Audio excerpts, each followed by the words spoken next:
Bienvenidos sean todos. Esta noche entonces vamos a aprender algo sobre el Santo Vía Crucis. Ojalá sean muchas cosas que aprendamos este día. Entonces nos vamos a disponer en el nombre del Padre, del Hijo, del Espíritu Santo. Amén. Por la señal de la Santa Cruz de nuestros enemigos, líbranos, Señor, Dios nuestro, Padre, Hijo, Espíritu Santo. Amén. Bueno, entonces, antes de empezar el Santo Vía Crucis, les voy a hacer una pregunta. Va a ser pues muy fácil la pregunta. ¿Quién fue el que se inventó el Santo Vía Crucis? Entonces vamos a pensarlo ahí. ¿Quién fue el que se lo inventó? Mientras les digo entonces quién fue esa persona. Oración al Espíritu Santo. Oh Espíritu Santo, amor del Padre y del Hijo, inspírame siempre lo que debo pensar, lo que debo decir, cómo debo decirlo, lo que debo callar, cómo debo actuar, lo que debo hacer para gloria de Dios, bien de las almas y mi propia santificación. Espíritu Santo, dame agudeza para entender, capacidad para retener, método y facultad para aprender, sutileza para interpretar, gracia y eficacia para hablar. Dame acierto al empezar, dirección al progresar y perfección al acabar. Amén. Amén. Bueno, entonces ahorita sí llegamos a la pregunta. Entonces, ¿quién fue el que se inventó el Vía Crucis? A ver ahí en la casa, a ver quién sería esa persona que se inventó el Vía Crucis. Bueno, entonces, la respuesta es la siguiente.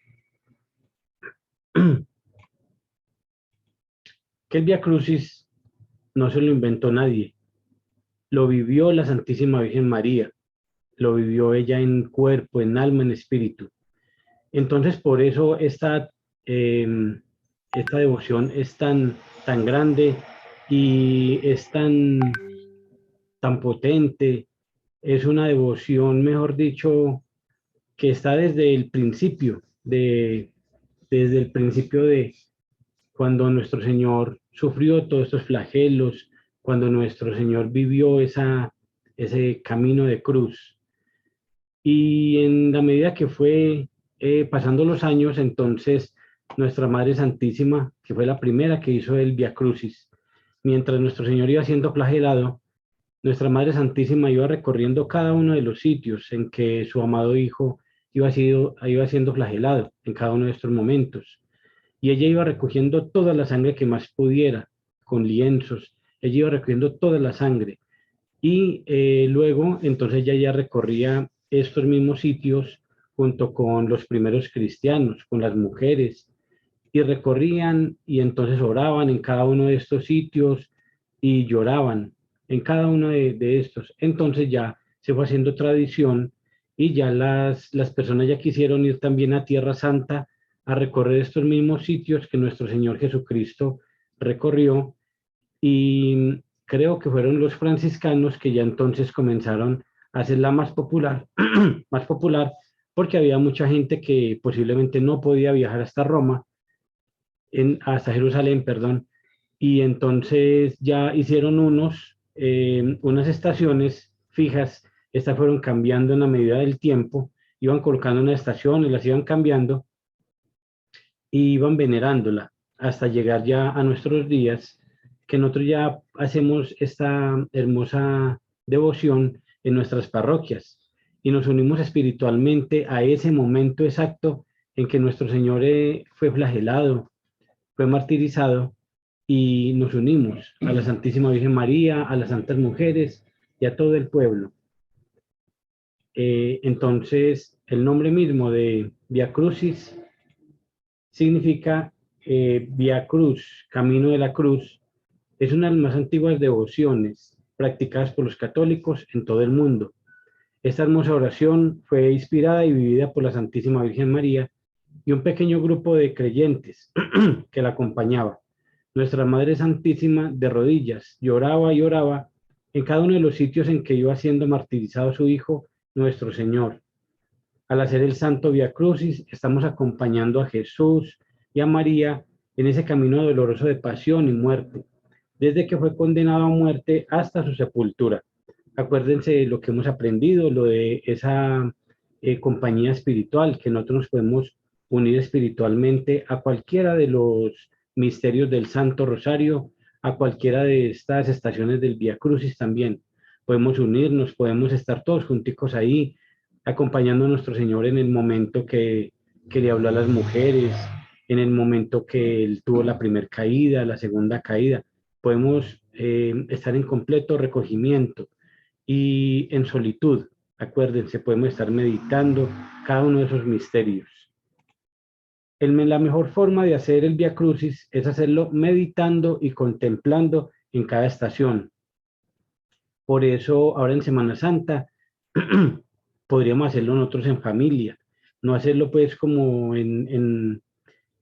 pues hacerlo en la parroquia, pero también como hacerlo como en familia, para que nosotros tengamos ese tiempo de cada uno, que sea como el tiempo en que si yo me detuve en alguna estación, entonces meditarla mucho más, que no sea pues como de carreras, como lo dice la Santísima Virgen María, es orar con el corazón, es entregarle esos actos de amor a nuestro Señor Jesucristo. Eh, Dicen, hagámoslo los primeros viernes de mes y en Semana Santa, que es un tiempo pues muy especial para hacer esta santa devoción. Hay una pregunta ahí, la segunda, que es un paralelo entre la pasión del Señor y la Sagrada Eucaristía. Entonces, esto nos lo enseña Padre Pío. El Santo Padre Pío nos dijo que es exactamente un perfecto paralelo, lo que es la pasión del Señor con la Sagrada Eucaristía. Entonces, él no lo va a explicar. Él nos dice, yo acá les voy a resumir solamente como en 5 punticos, no más como ese paralelo. Se lo voy a hacer en 5 punticos no más en lo que tiene que ver con la Sagrada Eucaristía. Es muchísimo más profundo, pero entonces ahora pues, como por cuestiones de tiempo, les voy a hacer muy resumido estos 5 punticos que tienen que ver con la Sagrada Eucaristía. Entonces, el primer punto, estamos hablando del Getsemaní. El Getsemaní fue donde nuestro Señor Jesucristo estuvo orando, estuvo ahí esas 3 horas de oración. Entonces, se relaciona con la Sagrada Eucaristía desde que el sacerdote da la bendición, desde que dice en el nombre del Padre, del Hijo, del Espíritu Santo, amén, hasta una parte que se llama el ofertorio.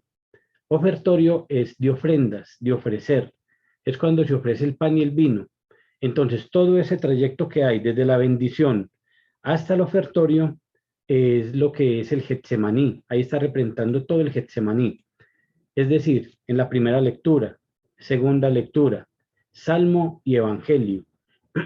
Entonces, todo este trayecto es nuestro Señor Jesucristo ahí en el Getsemaní, ahí arrodillado, sudando esas gotas de sangre, y en el momento en que estaba con sus apóstoles, y él estaba pidiendo perdón, y él estaba, el demonio le estaba mostrando al Señor, le estaba diciendo, hombre, ¿usted para qué se va a hacer matar?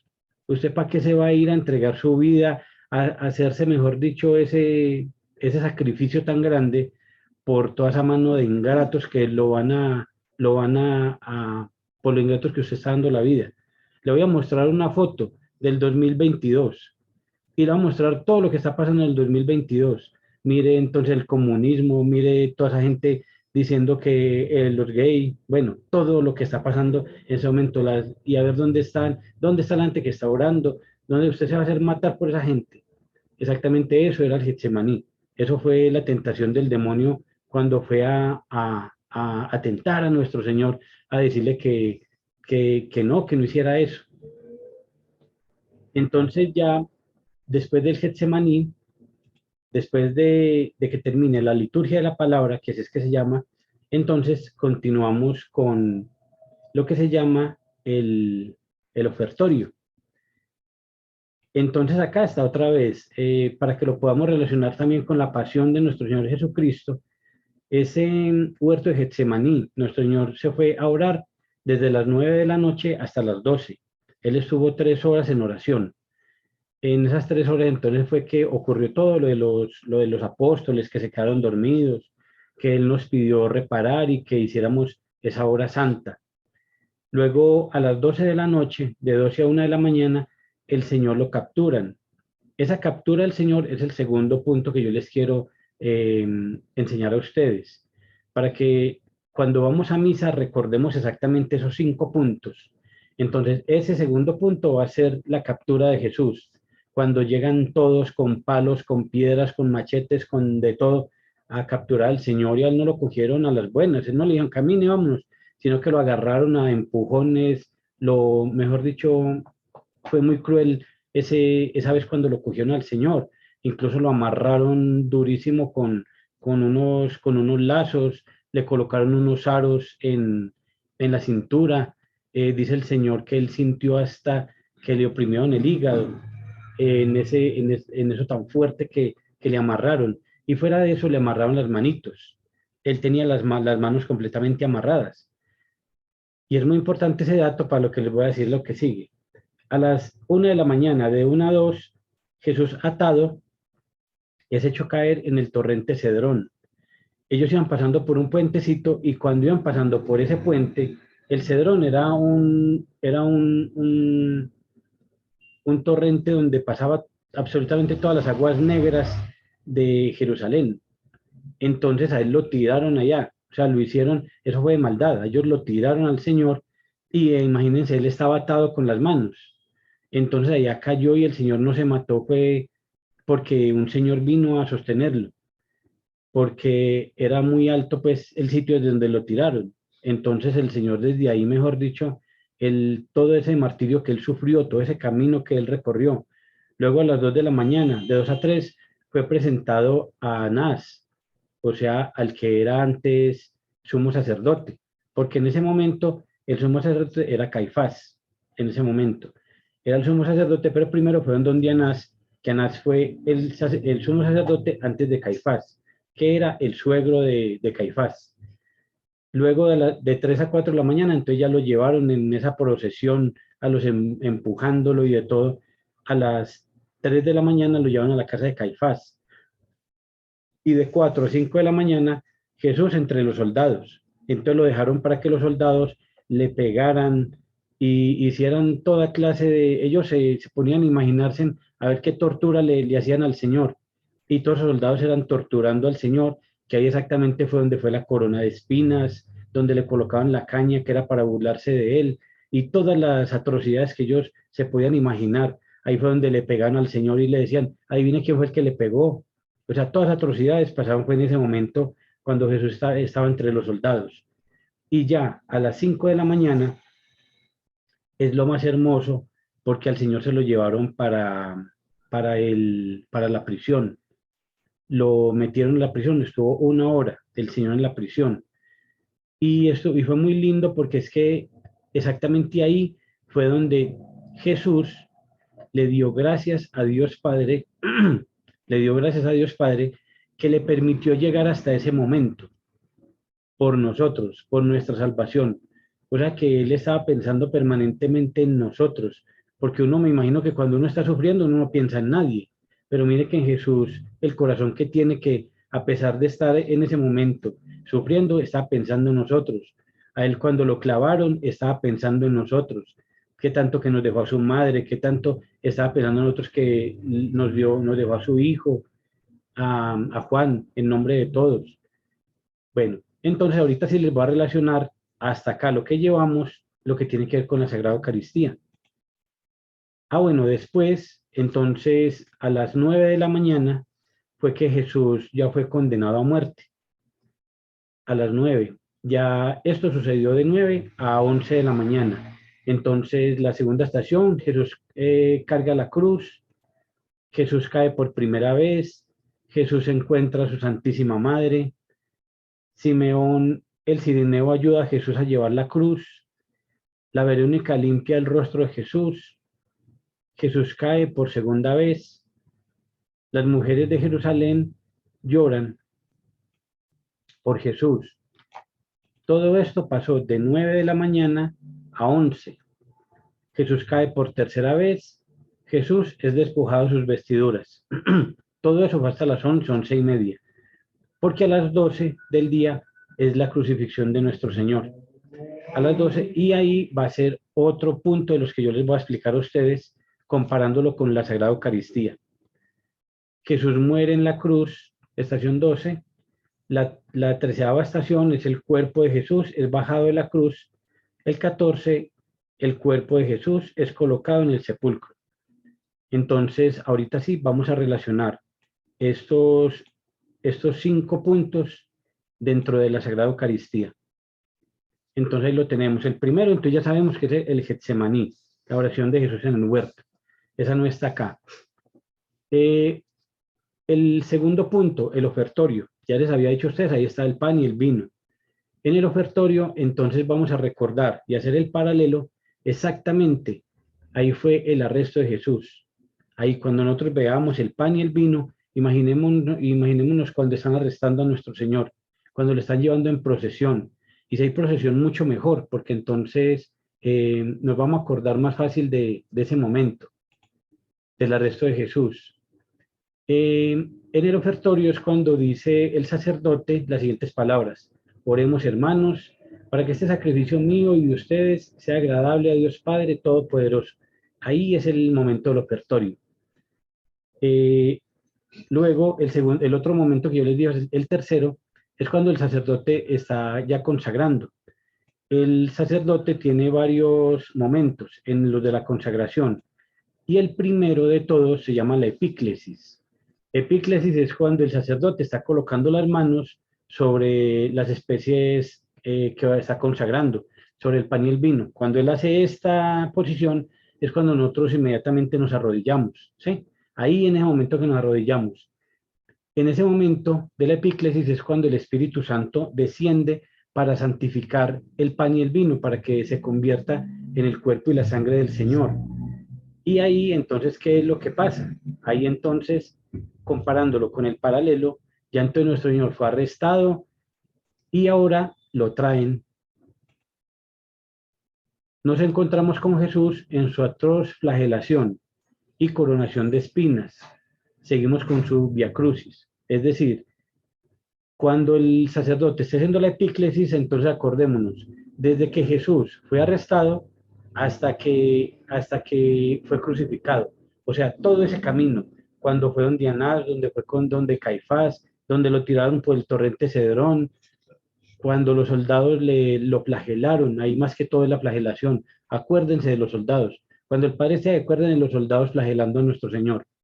En ese momento el sacerdote dice: santo eres en verdad, Señor, fuente de toda santidad.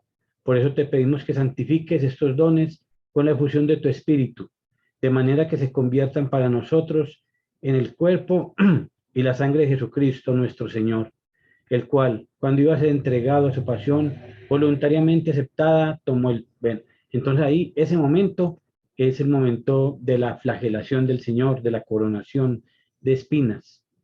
Ahora continuamos con un cuarto punto, que ya es el de la consagración como tal. Consagración cuando cuando el sacerdote eleva el cuerpo del Señor y cuando eleva el cáliz. En ese momento que el sacerdote eleva las dos especies, ese momento es la crucifixión. Ahí es que el Señor está siendo crucificado. Son las 12 del día. En la crucifixión se nos da el cuerpo de Cristo. Es místicamente la crucifixión del Señor. Ahí es cuando el sacerdote dice: tomad y comed todos de él, porque esto es mi cuerpo, que será entregado por vosotros. Del mismo modo, acabada la cena, tomó el cáliz y dándote gracias, entonces ahí es cuando toma el pan y el vino, pues ahí. Ahora vamos a seguir con el quinto punto, y es la plegaria posterior a la consagración. Él ya hizo la consagración, ahora hace una plegaria. Dice: este es el sacramento de nuestra fe. Anunciamos tu muerte, proclamamos tu resurrección. Ven, Señor Jesús. Así pues, Padre, al celebrar ahora el memorial de tu muerte y resurrección de tu Hijo, ahí entonces continúa. Ahí entonces místicamente nos estamos uniendo nosotros al pie de la cruz y ofrecemos desde este instante al Padre el sacrificio redentor. Ahí entonces estamos a los pies de la cruz, no solamente nosotros, sino que estamos toda la iglesia en en totalidad. Estamos tanto la iglesia triunfante, la iglesia militante, la iglesia purgante. Es decir, los santos, los ángeles, nosotros que estamos militando y las benditas ánimas del purgatorio, que son la iglesia purgante. Ahí estamos todos arrodillados exactamente en el Gólgota. Estamos ahí arrodillados, orándole a nuestro Señor y acompañándolo a Él, que está en la cruz. Pero Él todavía no ha muerto. Él no ha muerto todavía, sino que está agonizando. Este momento es de agonía. Ahora sigue el último punto que les voy a explicar y se llama la doxología. La doxología entonces nos dice Padre Pío que ese momento es el grito de Jesús. O sea, cuando nuestro Señor muere, cuando el Señor entrega el alma, el espíritu. Entonces, en ese momento es el grito de Él y es estrictamente sacerdotal. Las palabras que se dicen acá son solamente sacerdotales. Nosotros no intervenimos en estas palabras. Nosotros no las decimos. El sacerdote dice, por Cristo, con Él y en Él, a ti Dios Padre Omnipotente, en la unidad del Espíritu Santo, todo honor y toda gloria por los siglos de los siglos. Amén. Eso lo dice únicamente el sacerdote. En ese momento, entonces, cuando nuestro Señor Jesucristo está entregando su espíritu, y entonces es cuando mi Dios está diciendo, Padre, en tus manos encomiendo mi espíritu. Es decir, en ese momento está diciendo nuestro Señor la séptima palabra, ya la última palabra, entregándolo. Entonces, como es tan grande ese momento, qué bueno que nosotros estemos completamente de rodillas en ese momento de la doxología y fuera de eso podemos nosotros reparar. En ese momento nosotros podemos hacer la oración de reparación que nosotros conocemos y es, Dios mío, yo creo, adoro, espero y os amo. Y os pido perdón por los que no creen, no adoran, no esperan y no os aman.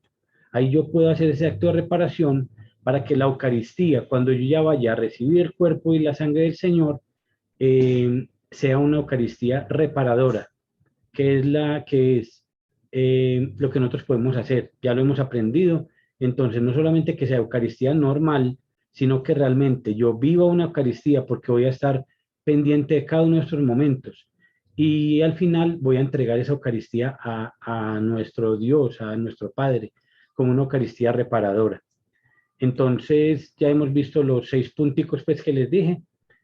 Pueden ustedes volverlos a ver, pueden compartir este video para que vivamos mucho mejor cada una de las Sagradas Eucaristías. Bueno, y acá entonces vamos a ver un pequeño video de 2 minutos que es del Padre Pío, donde él entonces nos va a decir esto que les acabo de explicar, pero entonces ya con un lenguaje más técnico y, y mucho mejor estructurado.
Bueno, ahora entonces vamos a explicar cada una de las estaciones, cómo se hace en cada una, ¿cierto? Acá solamente vamos a explicar la primera y ya entonces exactamente igual para cada una de las estaciones.